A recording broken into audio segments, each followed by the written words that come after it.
c'est un sentiment de satisfaction, de reconnaissance, surtout envers le Tout-Puissant Dieu, mais envers le Président de la République. Lorsque le Président de la République vous a nommé et qu'il vous reconfirme régulièrement, cela exprime la confiance, la haute confiance qu'il porte en votre modeste personne. Et donc pour nous, c'est un message très fort. C'est un message qui nous appelle donc à plus de travail, à plus de rigueur et à plus de disponibilité pour apporter notre grain de sel à l'édifice national. C'est un défi parce qu'il faut tout faire pour mériter la confiance renouvelée du chef de l'État. C'est également un appel de la nation à s'impliquer pour le développement, pour la refondation qui est la base, le socle de la vision du général Mamadi Doumbouya en vue de positionner la Guinée sur la scène internationale afin de donner à la Guinée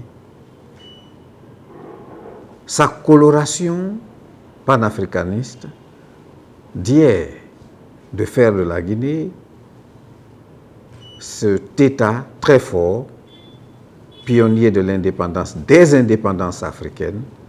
Et donc, nous accueillons cette marque de confiance avec sa juste mesure. Nous mesurons l'ampleur de la confiance placée en nous et nous pensons que cette confiance ne vient pas seulement de nos actes individuels, mais plutôt c'est la résultante des efforts conjugués de tous les cadres du département. Notre leadership ne saurait s'exprimer si les cadres de ce département n'y contribuaient pas. Et donc, notre ministre général Ibrahima Khalil Condé le disait hier, que c'est une équipe qui gagne. Et à la tête de cette équipe, lui-même le ministre, qui nous facilite les prises de décision, qui nous facilite notre prise d'action.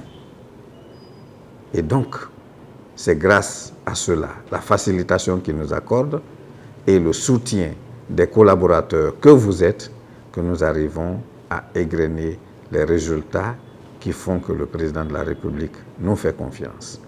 C'est le lieu aussi de penser à nos familles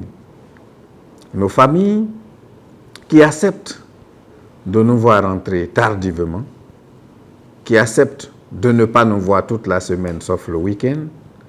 Et donc, chacun à son niveau, collaborateurs, hiérarchie, famille et amis, contribuent aux résultats que nous atteignons aujourd'hui.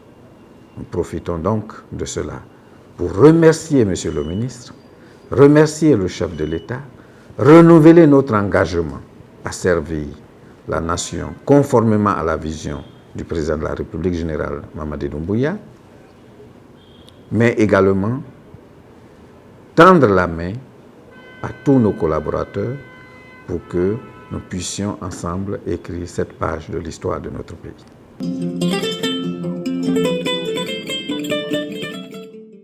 François Gono Condé, ma modeste personne, est un Guinéen né en République de Côte d'Ivoire où nous avons eu un bac A2 avant de rejoindre la Guinée, formé dans les universités guinéennes, titulaire d'une maîtrise en langue anglaise et d'une licence en droit public. Notre parcours professionnel nous a amenés d'abord dans l'enseignement. Nous avons enseigné à Kofi Annan, Cheikh Modibo Diarra. Nous avons travaillé au ministère des Affaires sociales, à l'ambassade des États-Unis, dans des organisations de la société civile comme le Parlement des jeunes de l'Union du fleuve Mano, le Mérite international de la jeunesse, dans des organisations sociales et communautaires. Et c'est l'ensemble de ces expériences que nous essayons de mettre au service de la nation un parcours qui nous a permis d'embrasser beaucoup de secteurs, secteur social, secteur diplomatique, secteur de l'éducation. Et voilà, nous sommes au service des collectivités depuis décembre 2021. Et avec passion, nous comprenons que les collectivités sont au cœur du développement de notre pays. Voilà un peu ce que nous avons pu exercer jusque-là, notre modeste parcours. Voilà.